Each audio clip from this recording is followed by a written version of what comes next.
বড়রুচি বড় কবি না কালিদাস বড় কবি সেইটি পরীক্ষা করার জন্য মহারাজা বিক্রমাদিত্য একটি শুকনো গাছকে দেখিয়ে সেই গাছটি সম্বন্ধে কাব্যরস তৈরি করতে বললেন।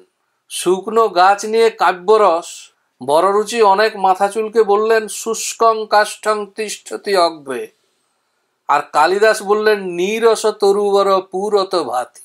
বড়রুচির শুষ্কং কাষ্ঠং কালিদাসের কাব্যে হয়ে গেল নীরস তরুবর, এইটি হচ্ছে অলঙ্কার।